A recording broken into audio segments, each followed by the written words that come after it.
Hi, welcome to the Times of Israel's daily briefing. It is Tuesday, April 15th, and I'm Jessica Steinberg. I'm speaking today with tech editor Sharon Wrobel and archaeology and religions reporter Rossella Tercatin. Hi to you both. Good morning on this, what day of Passover is it? Third? Fourth? Third? Rossella, tell us. Well, Chag Okay. Sameach to everyone, and it's Chag great to be Sameach. here. Good morning, everyone. Good morning. It is day 557 of the war. Talks to extend the hostage deal, the potential hostage deal, are still stalled, although there were reports on yesterday, that Israel is working on a deal to free 10 hostages, and that Hamas has said it is willing to free a larger number of hostages, but will not disarm. And that has been the demand from Israel in the last days and weeks. Meanwhile, petitions are being signed by thousands of Israelis, grouped by profession, usually, sometimes by roles in the army. That includes groups of educators, ex-diplomats, medics, paratroopers, artists, all urging a hostage deal, even though it would mean ending the war. And U.S. Special Envoy Steve Witkoff has indicated that in the nuclear talks that the U.S. held with Iran, the U.S. seeks to cap Iranian uranium enrichment, but not to dismantle the entire Iranian nuclear program.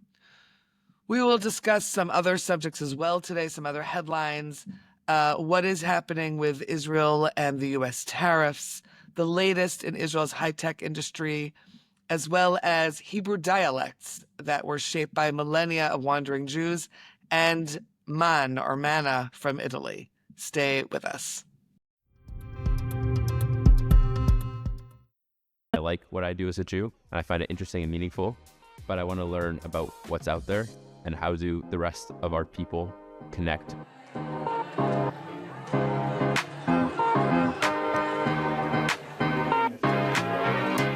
You come in knowing some things, but nobody here knows everything, because everyone has had like puzzle pieces, and together we kind of make up this whole larger puzzle. I think the Hartman Fellowship has impacted me as a Jewish leader more than any other Jewish program that I've done, because it's sort of broadened my horizon on what exactly it means to be a Jewish teen and what sort of Jewish teen learning looks like.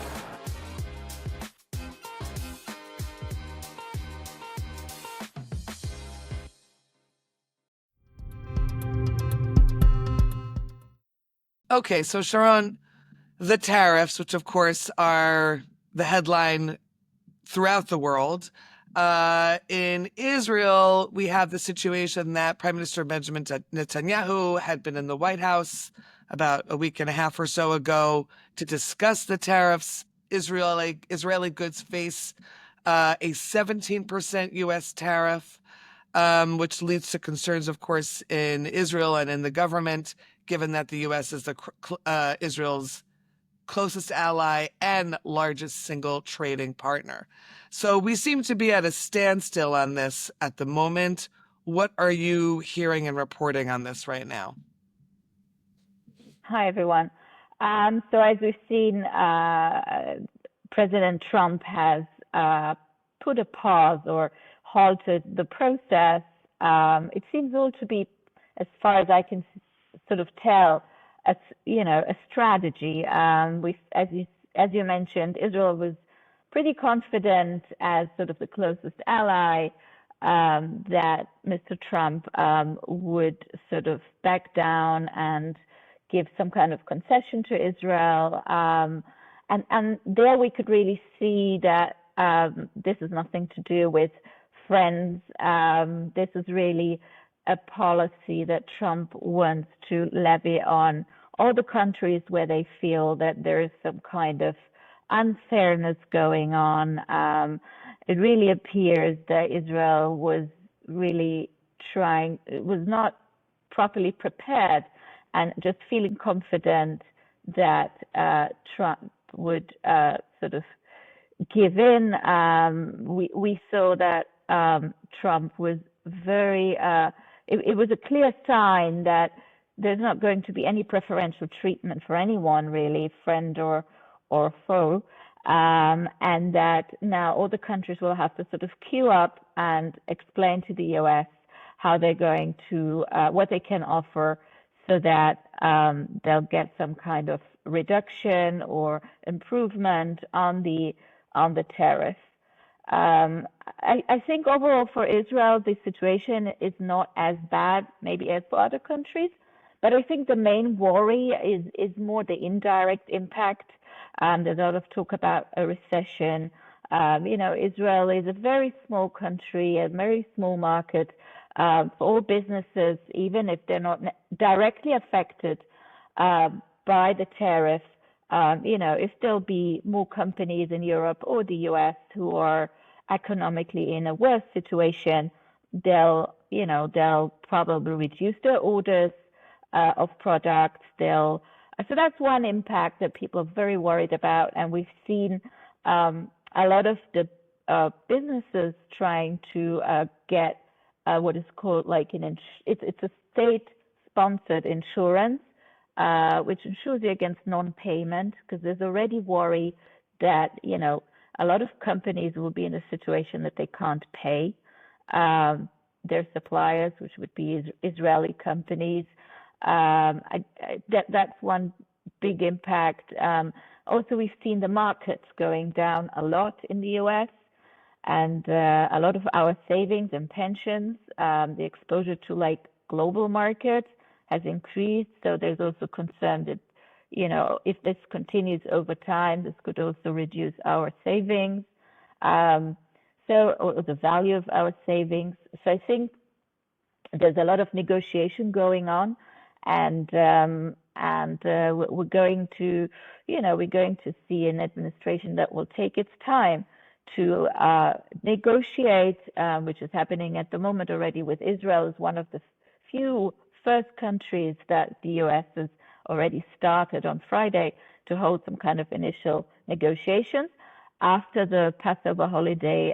Delegation of an Israeli business delegation from the ministries, it's expected to go to the US to continue those negotiations, and then we will see, what the outcome will be. But overall, I think a lot of companies and the business sector is already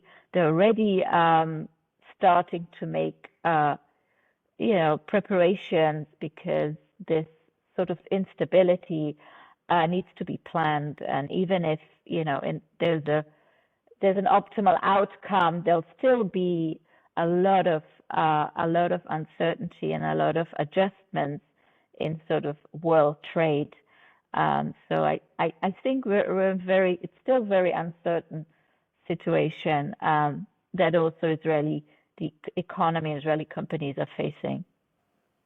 So that kind of leads us into some other stories that you have, two back-to-back ones actually, about more than 8,000 tech employees leaving Israel and relocating, possibly for the short term. And also about Tel Aviv dropping to the bottom of the top 50 millionaire city hotspots. So Let's take it from the workforce, the effect on the high-tech workforce. Are these people leaving Israel permanently? Are they relocating with their work?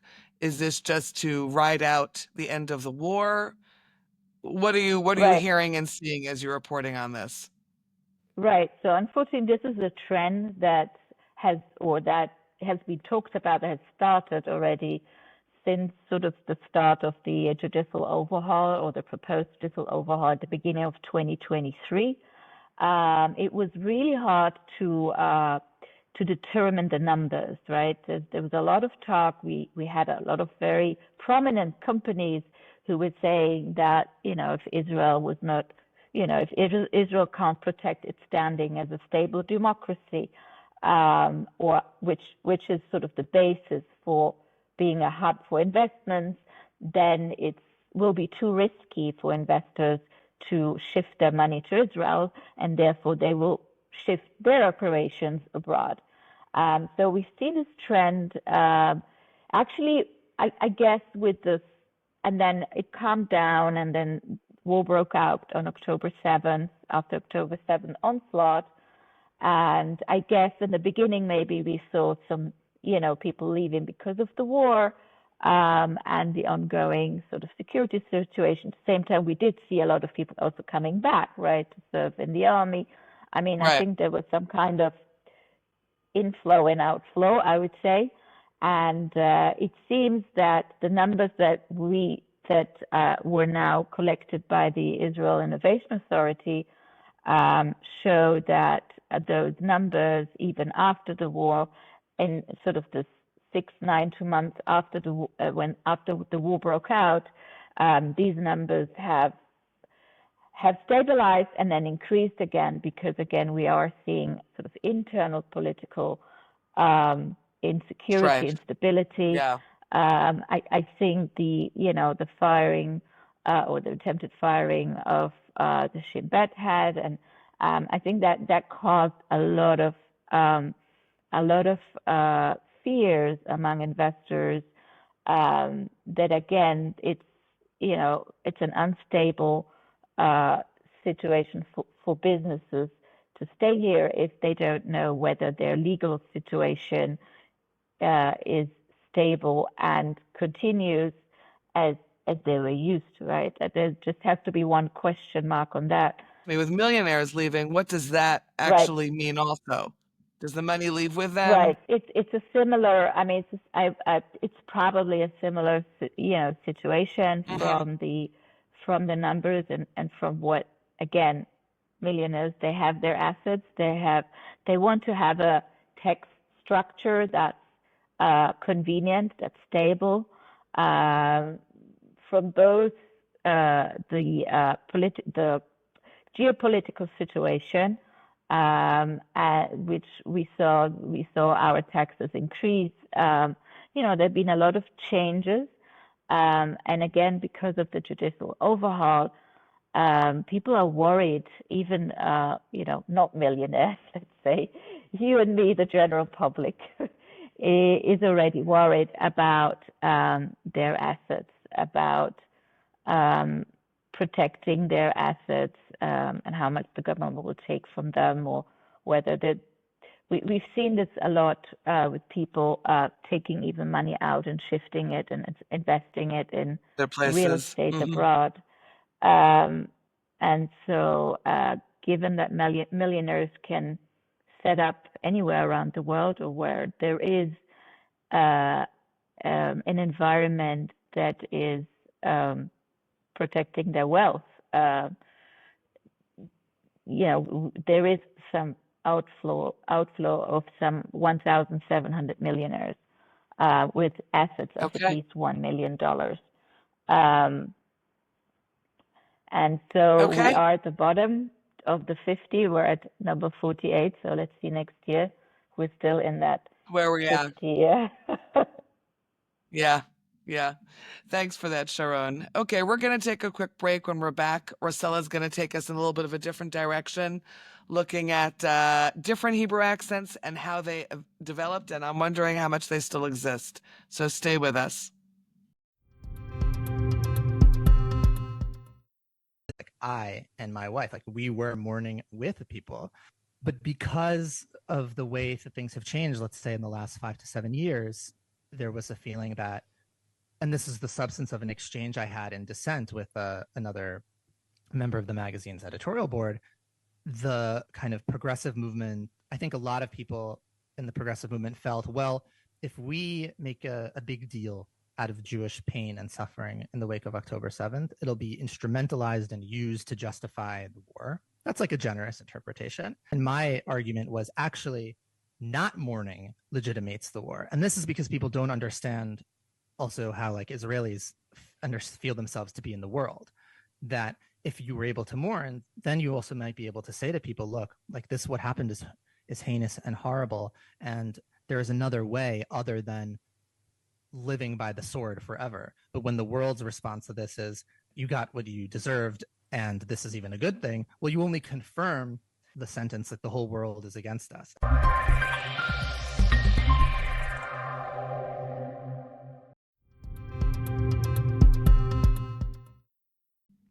Okay, so Rossella, you seem to have taken a visit to the Academy for Hebrew Language, and really took a deep dive into how different accents developed in Hebrew. This is obviously before, I imagine, well before Hebrew was established as the language of Israel. So I'm wondering how much of it still exists, but why don't you first take us back a little bit and tell us how this study developed? Is this something new that was happening at the Academy, or how you found your way to this story? Absolutely. So, first of all, I'm the archaeology reporter, and very often I Right. write about, this thing was found 2000 years ago, this object was created, this building. And this time it was really like almost like archaeology of sound. Like, how did Hebrew sound like 2000 years ago, 2500 years ago? And, it was pretty incredible to sort of like take this deep dive into how Hebrew was established and developed really across millennia of history. So we know that Hebrew is clearly the language of the Bible, and it was spoken back then, and it was spoken basically until Jews were in the land of Israel or around the land of Israel, and essentially by the 5th century CE, really Hebrew was not spoken anymore. It was not anyone's first language. No mother would speak in Hebrew to their child. However, what is very special about Hebrew compared to let's say Phoenician is that not only Hebrew writing was preserved, but communities all over the diaspora continued to read Hebrew out loud in synagogues, in the study halls. And this allowed really Hebrew, not only that we preserve the language, that we can understand what it says, a text from 2000 years ago, but we can also pronounce it to this day. And this is basically, almost like unique in the world. And so what is not surprising maybe is that communities, from Yemen to Ashkenaz to Germany and Poland and France and Italy and Russia, Morocco, right? Russia, every community developed a little bit of their own accent based on different things. It was, one thing that I found really fascinating based on the research that they have been conducting first at the Hebrew University and then at the Academy of the Hebrew Language, is that not only the local language of the communities influenced how Hebrew sounded like in that specific land, but also there were different Hebrew accents already in the land of Israel 2000 years ago. So in Jerusalem, the Hebrew was different than in the Galilee, and different communities Right. seems to also have picked up on that. So again, like nowadays, for 2000 years, they also like developed a special flavor. For example, for Yiddish speakers, there was no letter. Let me see if I pronounce it okay. Chet. Yeah. So essentially, in Uh, the Ashkenazi, in the Yiddish speakers Hebrew, there's no chet. However, for example, in communities in Arabic speaking lands, even though the sound he did not exist in the local language, they still managed to pronounce it correctly for hundreds and hundreds of years. And it's really hard to maintain the memory of a sound for hundreds of years. So right. go, fast forward to today, the Academy essentially inherited the centers of Hebrew traditions from the Hebrew University. Professor Shlomo Morag already in the 50s understood, oh my gosh, these are all these people coming from the diaspora communities, and they speak a very special Hebrew, and Hebrew is getting standardized. This in Israel, this is really, kibbutz galuyot, the ingathering of the exiles, and Hebrew is going to get standardized, and everyone is going to speak the same, and all of this is going to get lost. So for 40 years, basically, went around synagogues and absorption centers and all sorts of places to record Hebrew experts from the different communities and preserve their sounds. And these sounds sometimes, again, like they are the same of hundreds of years ago. And today we are fortunate enough that you can still sort of like hear them and preserve them. And this is what happens essentially at the Hebrew Language Academy, where they actually recently opened also a visitor center, and a little bit of what they showcase is this different Hebrew accents. I know we have some recordings of the same words or the same phrases in different accents. هزينها السمايم ودبيرا آذين الشام ودبيرة האזינו השמיים ודברו, ותשמע הארץ. يعرف كم مطر هازين الشمايم وأدبيرا هازين الشمايم. It's fascinating to hear it in Russian, a Russian Hebrew accent, a Yemenite Hebrew accent. And from how long ago are those recordings that we're going to play? So these recordings were recorded between the 1950s and the I believe 70s in those cases. And it's really like, again, this Professor Shlomo Morag from the Hebrew University and a team of his students went around to make sure they found not only someone who could, who spoke Hebrew in this accent, but someone who was really an expert. We have rabbis, we have the Syrian accent, for example, from the former chief rabbi of Aleppo in Syria, and so on and so forth. And so he made sure this would be like really an excellent quality recording, considering also that if we go, let's say, for example, to a Yemenite synagogue in Israel today, we could still see like an echo of those accents, of that Yemenite accent, which is pretty famous because it's very unique. But research conducted by scholars on the subject also shows that they are not as pure as they used to be a few decades ago. The accents, the pronunciation, the way Hebrew is spoken, they preserve some, but not all of it. So these recordings, in this perspective, are really unique. And I also want to say one word about a special recording that we have, which is the Samaritan accent. Samaritans are the only non-Jewish community that has preserved a Hebrew tradition. Today, there are about 900 Samaritans in the whole world here in Israel, and they still read from the Torah, from a Torah scroll. And researchers are pretty sure that their accent is essentially the same of the Samaritan accent that used to be pronounced in the Second Temple period time. So essentially 586 BCE up until 70 CE. So it's really incredible. Again, it's like if we listen to it, it's like almost like an experience from 2,000 years ago. It's like if the three of us were to each say the same Hebrew word in our various accents, right? We have three different accents among us. So something we can all identify with. Okay. One more story from you that I just think is fascinating. Manna or man that is considered to be comes from the bark of an ash tree in Sicily, with a farmer who still extracts it and has done a lot of research about it. My first question is, how did you find this story? How did you come about this? Well, it is a story that has been in the past, reported here and there, in Italian media, more recently also in the BBC, considering that really there are some chefs that have taken an interest in this ingredient that I think the description the farmer gave was amazing.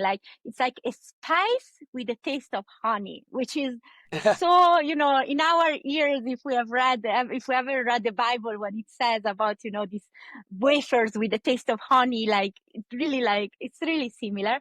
And so there have been very sort of signature dishes of these different chefs with a little bit of manna on them. And so this is a little bit how the word spread out. It used to be actually, an industry that employed thousands of farmers in this region in Sicily, in the Madonia region. People, would just, every summer, extract essentially this substance, white, very sugary, from the ash trees.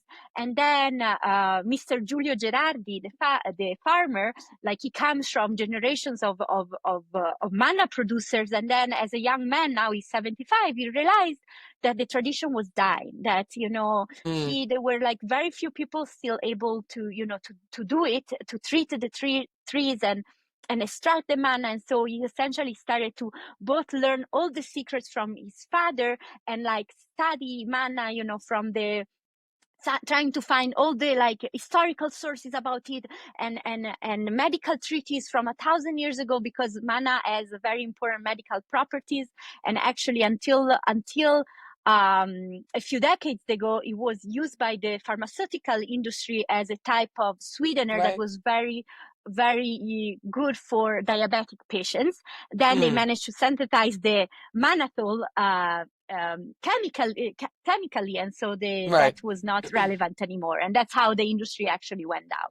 So this man really, like, he almost like goes and whispers to his trees to understand how they're doing, when is the right time to extract the manna, which is done by cutting the bark of the trees. So it's a little bit of an invasive procedure.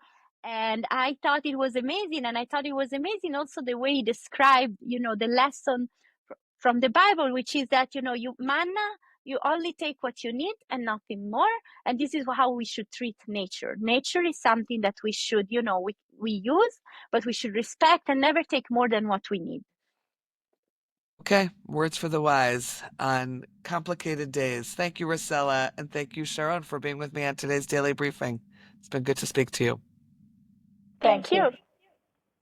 And thanks to all of you for listening to the Times Visuals Daily Briefing. We'll be back again tomorrow with another installment. This episode is produced by the Podwaves. Of course, any comments you have, you can always drop us an email, podcast@timesvisual.com. And always feel free to recommend us to other listeners and rate us wherever you find your podcasts. Until next time, take care. Moadim l'simcha to those who celebrate Passover or Pesach, and have yourselves a good day.